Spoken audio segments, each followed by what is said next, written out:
Life is hard. See, it's hard when you are 49 years old, been working on a job for 17 years, and they come in and tell you you're finished and give you 1 week severance pay. And you got to start all over again. It's hard when you are married and raising children and your children are crawling and your husband dies unexpectedly. It's hard handling just the tragedies of life. It's hard when you're working on something and you put everything you have in it and it doesn't work out. You lose your money and other people's money. It's hard. It was rough when I lost my job and I could not find a job. It was humiliating and embarrassing, borrowing money, and then I couldn't pay the money back when I told them I would. That's rough. How people look at you, how they respond to you. It's very hard. It's humiliating.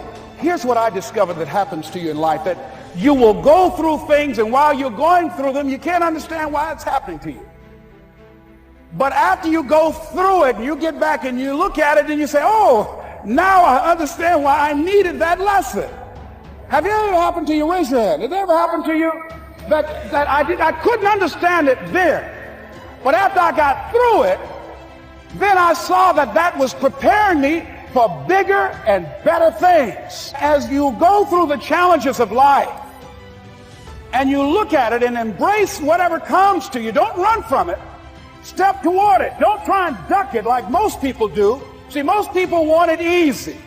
See, easy come, easy what? Easy go. See, but when you go at what you're going to deal with and you deal with the difficulties of it, when you handle those hard things close at hand, making those hard decisions right now that you don't want to make, learning those things that you don't like to do, but you know that in order for you to get where you want to go, this is one of the hoops that you have to flip through. And I'm saying to you, whatever you got to do it, because if you don't, life is going to whoop you until you surrender and say, okay, all right. I cooperate. Okay, I learned. Okay. It had to wear me out a long time. So if it's hard, then do it hard. Now, how do you hang in there during the hard, difficult times? Les, you must have faith. You've got to believe in yourself.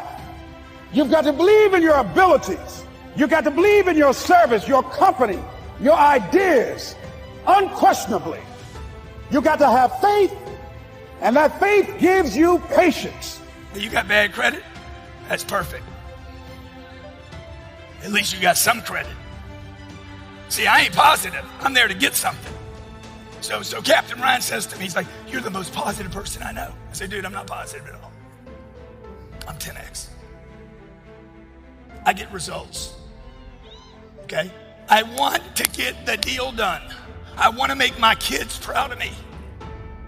My kids aren't going to remember whether I was positive or not. They're going to remember whether daddy delivered the goodies or not. You understand? When you go to Whole Foods and they say, hey, that'll be $427 for 3 bags. And you're like, I got a good attitude. They'd be like, you need to get some 10X. You need to get some 10X and some money to go with your freaking attitude. I was 30 years old and I was starting to speak around the country. And a business partner that I've been working with for 3 or 4 years, he said, look, I said, dude, I'm a crossover. I'm working on this one vertical. How many of you are dependent upon a vertical? Maybe you're a chiropractor or a dentist or insurance, or you're in real estate, or you're at Sprint, right? And you got this vertical, and you're like, dude, I love my vertical. My vertical makes me feel good. My vertical pays the bills. Oh yes, I feel good. I love the vertical. But dude, I'm too dependent upon the vertical. I'm a little worried that you know what I'm saying? I got to keep doing this thing.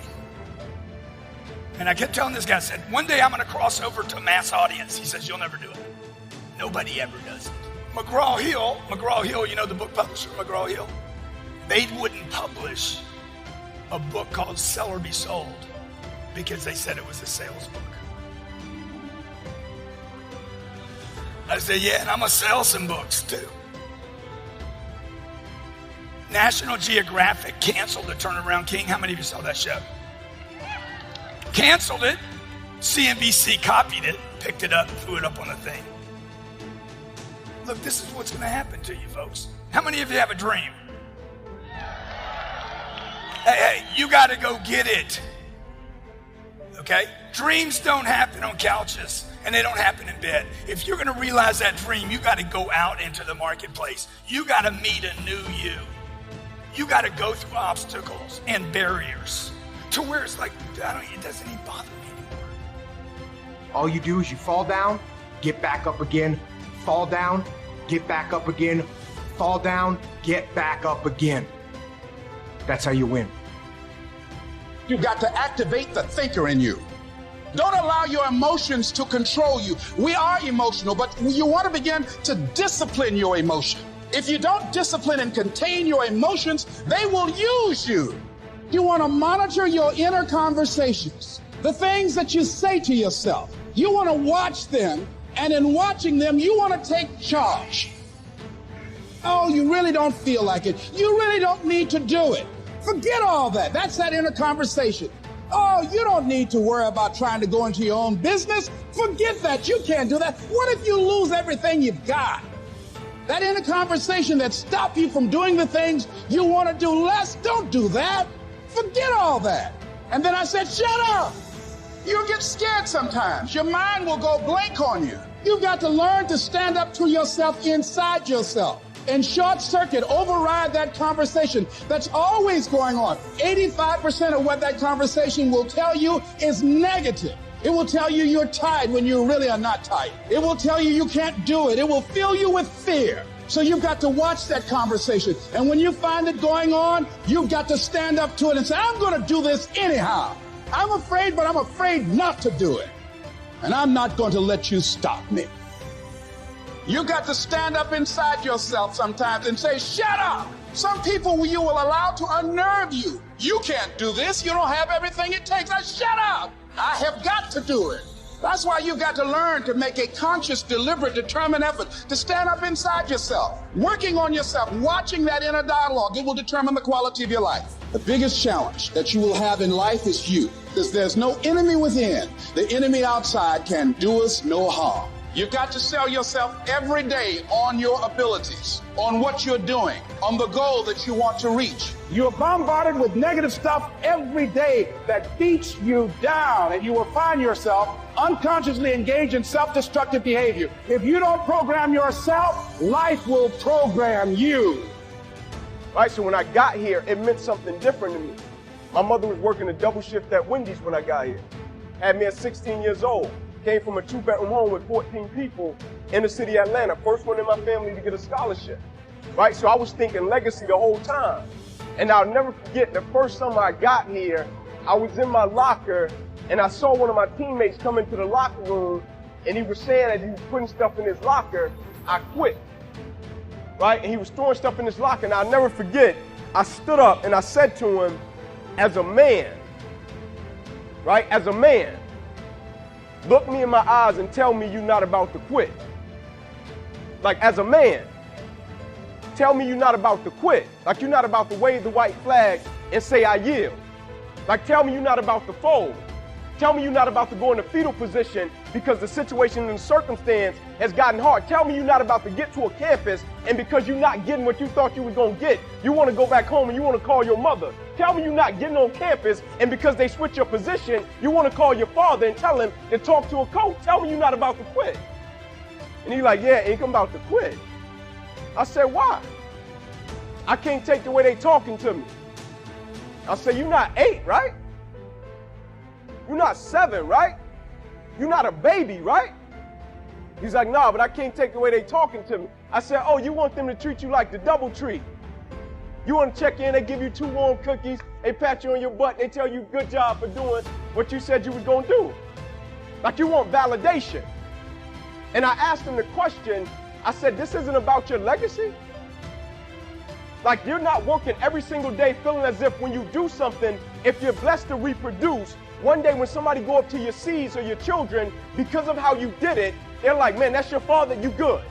Right? You don't want to do it in such a way that when somebody see you, they're like, man, if it has to be done, that is the way you do it. You're not doing it in such a way so when you do it, they're like, hey, you want to see how it's done? Let me turn on the tape so you can see this cat and see how he's coming every single day. Not inconsistency.